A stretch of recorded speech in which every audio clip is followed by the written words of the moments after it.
hours. In many ways she was a traditional Maya woman.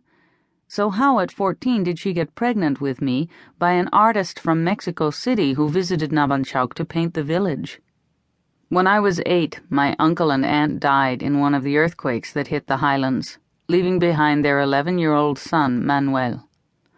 After years of struggling with the decision, my mother decided to look for my father.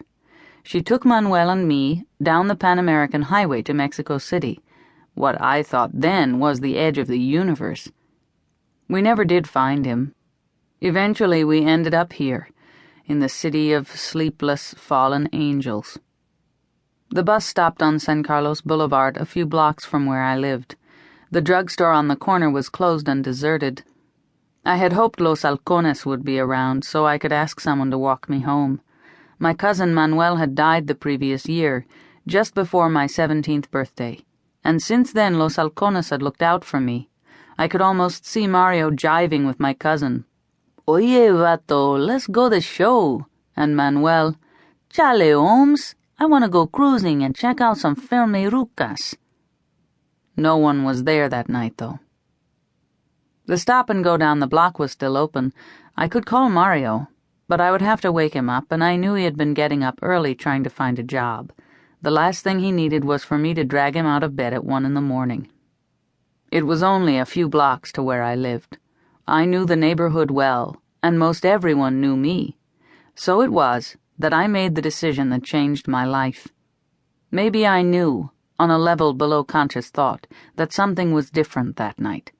Perhaps a neuroscientist could have mapped out the neural processes that prodded my decision, or a physicist could have calculated the changes in the electromagnetic fields produced by my brain.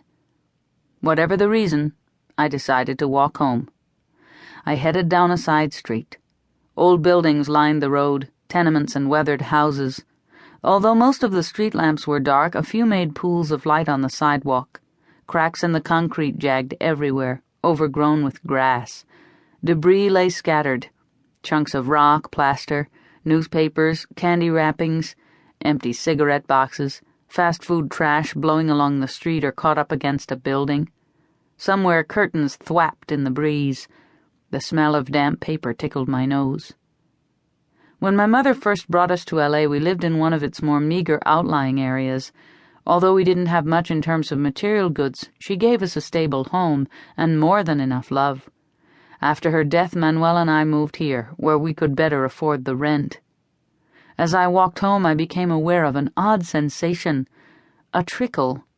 It ran over my arms like the runoff from a torrent of warm air rushing by in a nearby canyon. But the canyon was in my mind, not in the city. 2 blocks later, I saw him. He stood about a block away, facing the road, a tall man with curly hair. I didn't recognize him. The one working lamp on that stretch of the road was only a few feet behind where I stood, so as soon as he turned he would see me. I knew I should leave, but what he was doing was so odd I hesitated, stopping to watch.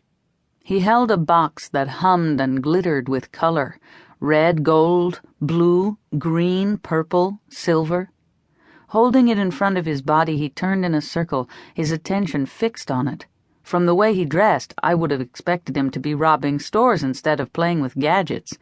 But then when Manuel ran with Los Halcones, he dressed that way. Sleeveless vest and pants tucked into his boots. This man's clothes were black, though. Manuel had preferred t-shirts and faded jeans. Thinking about Manuel brought me back to my senses. I backed away, intending to be gone before this guy saw me, but it was too late. He stopped turning and looked up. At first he just stood there staring. Then he started toward me, his long legs devouring the space that separated us. That's it, I thought. I spun round and ran. "Espérate," he called. "Habla conmigo." I wasn't sure why his terrible Spanish made me turn back. I could barely understand him. His voice was strange, too. On habla, it rumbled with a deep note like a low tone on a piano. But the warmth I had felt was stronger, flowing over my skin, a river now instead of a trickle. He had stopped again and was watching me.